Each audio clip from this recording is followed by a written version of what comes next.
Will it be boom or bust? More than $1 trillion has been pumped into the development of artificial intelligence, but it has many internet users and economists on edge. They're very worried that instead of AI being the next big thing for all of us, it might be a bubble waiting to burst. I'm Stefanie Dekker, and welcome to the stream, where we take digital trends and your online conversations and give them context.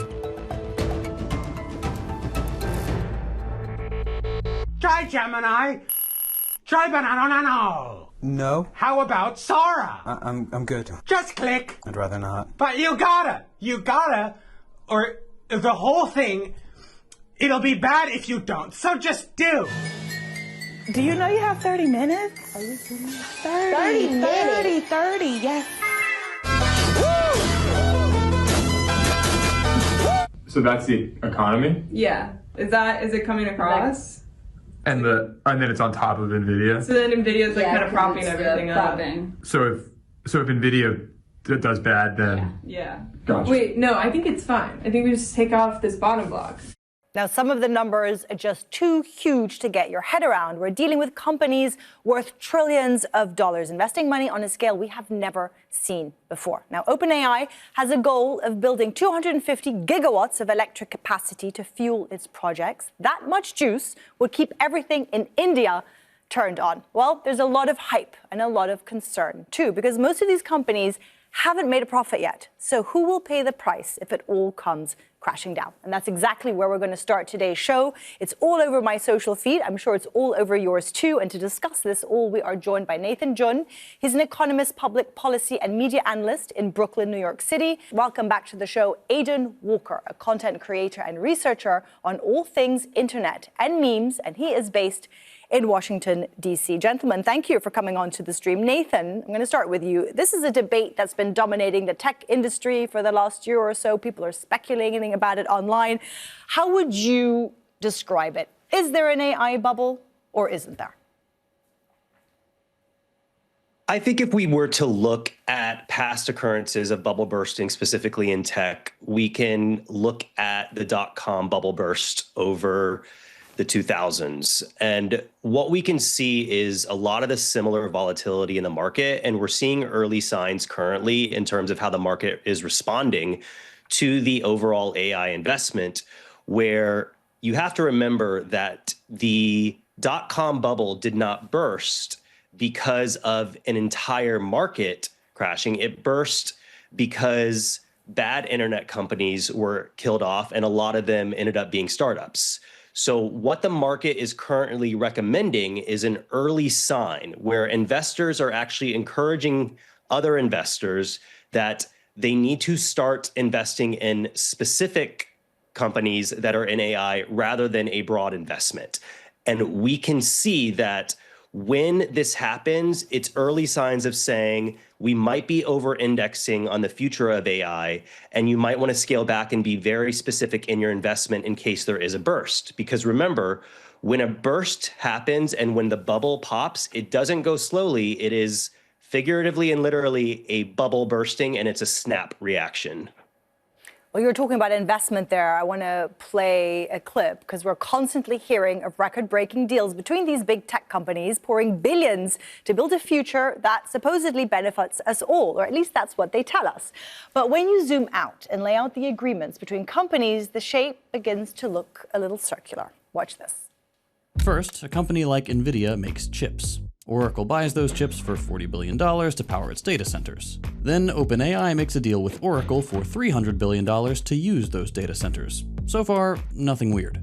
Except that a big chunk of those $300 billion that OpenAI gave to Oracle actually came from NVIDIA in a $100 billion deal that happened just a few months ago. NVIDIA's money comes from Oracle, Oracle's money comes from OpenAI, and OpenAI's money comes from NVIDIA. Huh. Now everyone's got high revenue on the books. Everyone's stock goes up. And next month, everyone is making a new multi-billion-dollar deal, passing around what looks like the same trillion-dollar check. All the while making bigger and bigger promises to their shareholders that the line won't stop going up anytime soon. Aidan, what's your reaction to that? There is so much money, but it seems to be going round to the same companies and the same people. You work very much online. What sense are you getting from people online? Are they worried about this? What's the talk? Well, I'm less of an expert on sort of the economic side than Nathan is, but part of my sense of it is there's always a lot of money moving around the economy. People are buying things, selling things, buying things back from the people they sold stuff to. But in this case, there's a lot of sort of financialization going on where a lot of the money is kind of chasing after things that maybe a regular person wouldn't see as concrete or sort of real. And I think that's sort of one difference between now and the dot-com boom era a little bit, is that we have this economy that is, I think, very leveraged and maybe just overall over-indexed into things that are prospective bets on the future or like, just not quite as like, I buy X, you get Y type stuff. And I think on the internet, people respond to that by really seeing AI in a way as sort of like the leading edge of this broader force that maybe is making rent harder to afford or maybe driving up the price of groceries. I don't know how it all connects and interfaces, but a lot of people have this sense that the AI products are for them, but they're also kind of for the companies with the AI products. You open up Microsoft Office or like Outlook, and suddenly there's an AI thing there. You didn't ask for it. One of the clips you showed earlier, the purple face inside of the television, I think that's the way a lot of consumers feel. I think a lot of businesses kind of need AI to happen, maybe more than people need AI in their lives. I want to pick up on what you were talking about there, people already being affected in some way. It seems that the expansion of artificial intelligence is here to stay, whether you like it or not. And it's claimed some of its first victims already, gamers, especially those who are hoping to build their own gaming computers. NVIDIA are sad to announce that we are raising the prices of our RTX 5090 graphics cards from $2,000 to $5,000. Yo, what? $5,000 for a graphics card? This is insanity. Why are you guys doing this? Well, as we announced previously, we're cutting graphics card production by 40% because of our investments into AI. You're really gonna prioritize giving graphics cards to clankers over humans? We're just following the market that you created. Nathan, what's your reaction to that? You are seeing a knock-on effect now when it comes to consumers and prices. You've had Xbox and Sony's PlayStation saying that they're going to delay their releases until 2028 because of a RAM shortage. There's already questions being asked about the cost of computers, the cost of phones moving forward. How do you see things? Well, I mean, we have to look at a couple factors, and this is something that you had asked earlier, which is NVIDIA is really the center of what the Magnificent Seven is currently investing in. And just like you said, or we saw in that previous clip, these companies are basically investing in each other right now. And that is really due to the fact that they all need this to succeed. And so you have NVIDIA, which I don't really necessarily understand the economics that they're trying to insinuate with the fact that, well, because we are currently prioritizing GPUs for data centers and because of all this investment in AI that we suddenly have to raise the prices of our core consumer level product. What I see more is we have an opportunity because we are currently the backbone of AI being able to functionally grow and to substantiate all of this investment in the United States from the other companies in the Magnificent Seven. So why don't we go ahead and just take advantage of the fact that we are currently effectively keeping a lot of the S&P afloat right now. As you know, the Magnificent Seven represents more than 1/3 of the entire S&P. We just saw yesterday, because a couple of these companies didn't showcase what investors would kind of conclude as overwhelmingly glowing results. And we saw about a 0.5 to 1.1% dip in the market just as a result of a couple of those companies. Because it all goes down to NVIDIA, doesn't it, Nathan? It all goes down to NVIDIA at the end of the day. At the end of the day, all of the investment that you can see right now, you can see this with Trump in the US announcing the Genesis project, which is the US's investment into AI as a means to basically keep ourselves ahead of China right now. You have these data centers that require all of this water and all of this infrastructure, and it's a huge amount of investment. What powers every single one of these data centers to be able to justify all of this investment in AI? The GPUs from NVIDIA. If these companies start scaling back their orders of GPU because the market and corporations that they expect will be onboarding AI and integrating them into their models and into their systems do not do it as fast as these companies want them to, the rest of the Magnificent Seven are going to scale back on their orders of GPUs to power these data centers. If they scale that back, and if NVIDIA takes any sort of a hit in this, they're going to report less than stellar revenue returns off of this, and we're going to see the rest of the market be impacted by it. So that is still a very real threat, even though a lot of people will tell you that they don't believe there's going to be a major burst. There might be some change, maybe some sort of regulation, if you will, in terms of the prices. Well, you were just talking about data centers there. Very interesting. Tech companies are saying that artificial intelligence will truly take off once they're able to scale up and build the infrastructure to sustain it. We've already seen that infrastructure vacuuming up resources that it touches. So what impact does that have on communities? Let's take a look.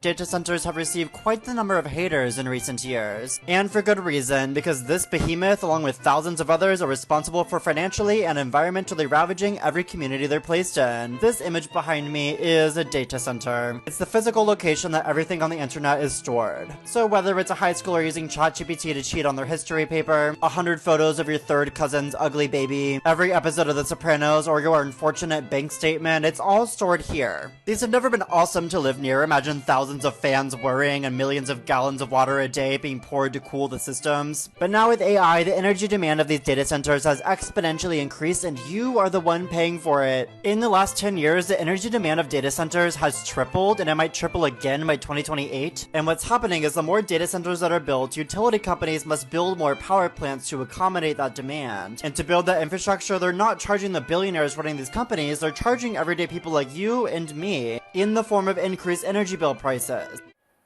Aidan, for people who don't know what a data center is, what does it do? What impact does it have on communities and the environment? Can you break that down for us? Yeah, so a data center is a facility that houses racks of servers running on these NVIDIA chips or chips from elsewhere. And they are very energy intensive, and they are kind of the compute muscle that is behind AI generation. They need water to cool themselves. Sometimes you use this water, it ends up sort of needing to be then cleaned before it can be used for other stuff. So that's kind of a wrinkle. And they require a lot of energy. And I'm from Northern Virginia, which is an area of the US and of the world that is one of like the #1 data center site. And if you go out to certain parts of Nova, you'll sort of see these massive buildings, usually like 4 or 5 stories tall. There's like black fencing all around them. And sometimes they have that sort of electric hum going on. And so there's just this massive, massive build out to sort of match AI, because some of it is you want as many chips as possible, but you also want those chips to be deployed as much as possible. And I think not just in Northern Virginia, but a lot of parts of the world, people are seeing more and more of these sort of warehousey looking type buildings getting built.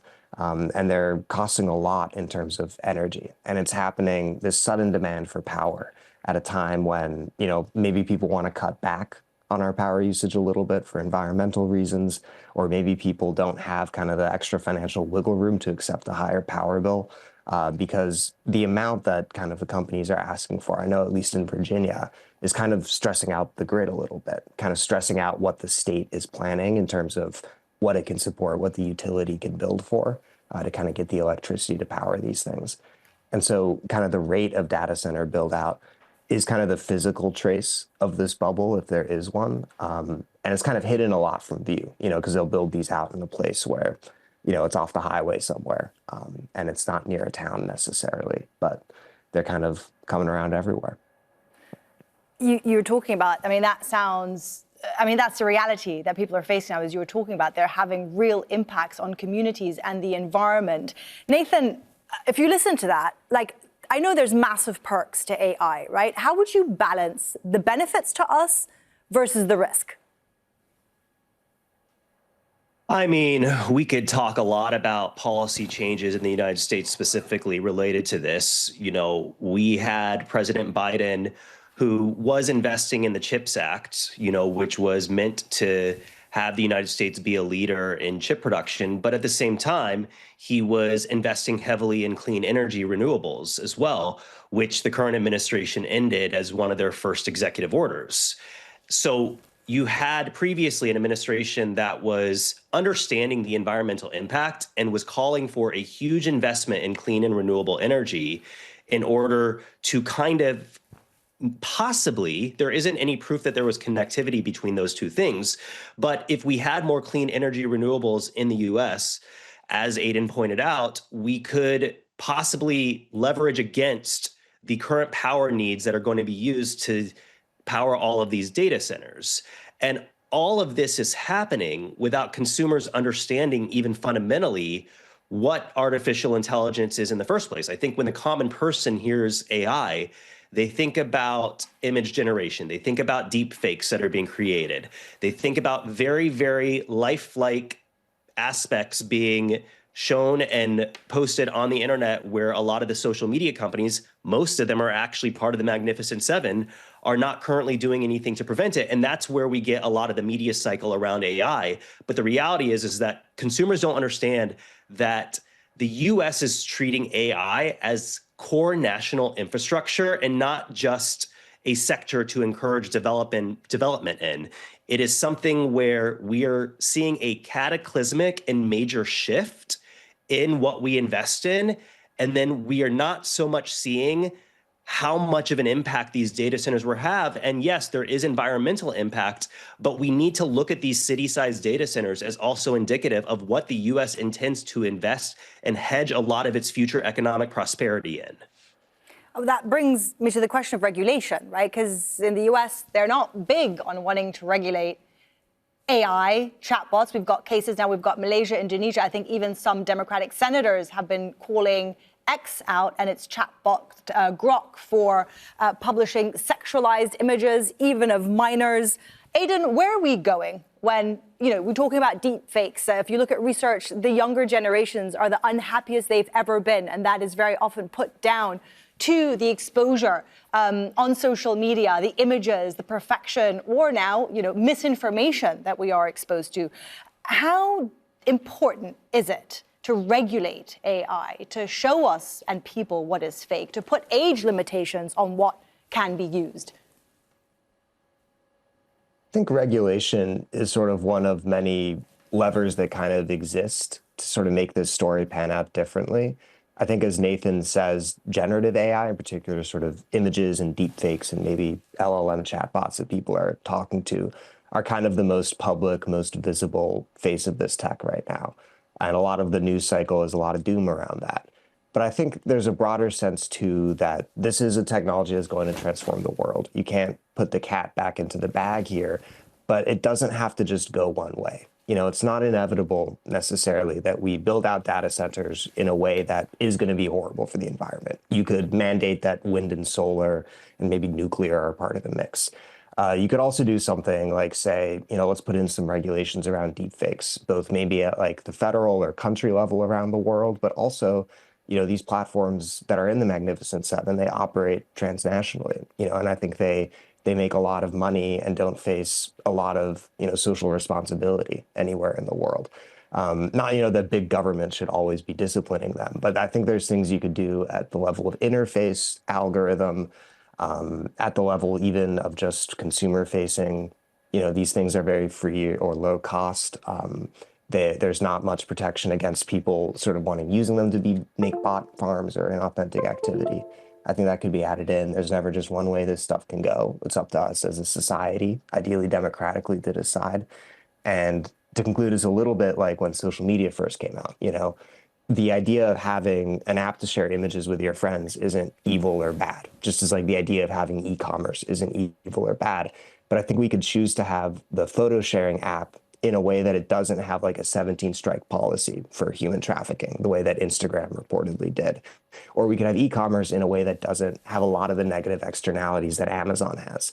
And so I think it's not like, a binary of AI or no AI. It's like maybe we could have AI, but just do it a little more wisely.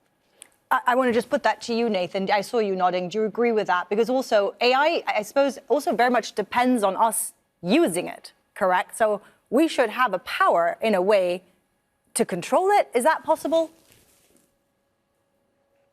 Regulation in the US is such a tricky thing. I would love for there to be much better regulation involved. I think what's interesting is that you can look at the metadata that is in a lot of this AI generation.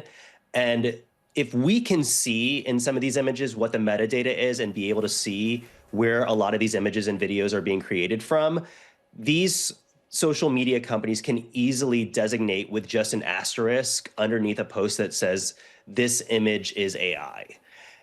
These social media Why aren't they platforms are doing that investing in AI if it's that themselves. simple? Because they themselves are investing in it. And if they start regulating themselves, it's going to dissuade people from wanting to actually use the platforms that they are creating. And Aidan had said something that I think is important as well, which is there is a reason right now why it is so accessible and cheap to be able to use a lot of these image generation and generative AI platforms, is because where we are right now with AI at the consumer-facing level, it's effectively like a 30-day free trial.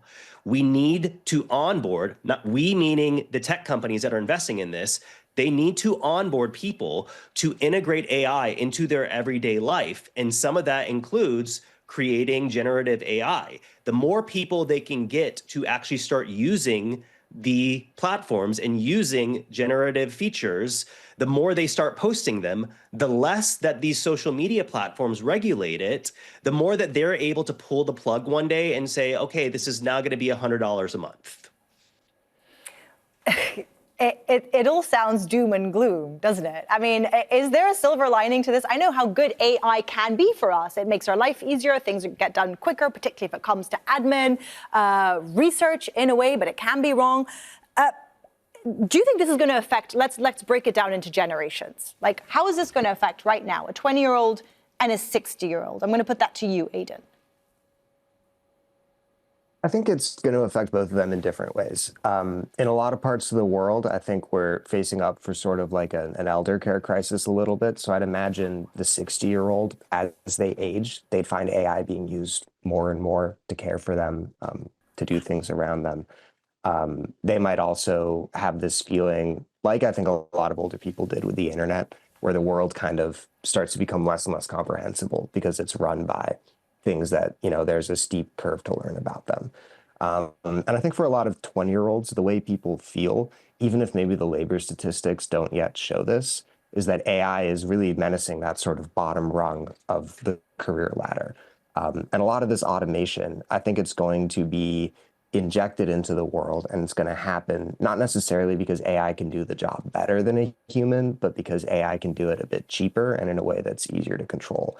And I think in a lot of applications and setting, that's sometimes what supervisors might want, or what might help a company make a profit, and that's what they're to do, which is what companies do. And so I think for a 20-year-old, AI sort of feels like this thing that really is making it so the world you're going into is not the world that you were taught and prepared for. And I think for a 60-year-old, it might sort of look like, the world becoming something you don't recognize. But for both of them, I imagine, they're seeing it proliferate across the surfaces of their life, whether it's social media or, customer service interactions or, just what you're seeing on the news. It is everywhere, isn't it? I'm going to give the final word to you, Nathan. Who's winning? If we look at the situation right now. Right now, the winners are the top 10% who own 90% of the stock market in the US, and the winners are NVIDIA. Those are the big winners right now, in my opinion. We're in the US, we're in a K-shaped economy right now, which is all of the statistics and data that the Bureau of Labor Statistics and the Bureau of Economic Statistics are putting out are saying that we have this incredible 3.4 GDP in Q3. We have what is projected to be a 5.4 GDP in Q4. On paper, it seems like everything is doing amazing. You know, Trump keeps saying that we are in the golden age of America right now. And what we're really in is we're approaching a new gilded age of America where wealth inequality is so bad. We have so much investment going into things like AI, and the investors are winning right now. And NVIDIA is absolutely winning. Well, that's some food for thought as we end the show. Nathan and Aidan, thank you very much for joining us on the stream today. And thank you for watching. From me and the entire fantastic stream team, I'll see you soon.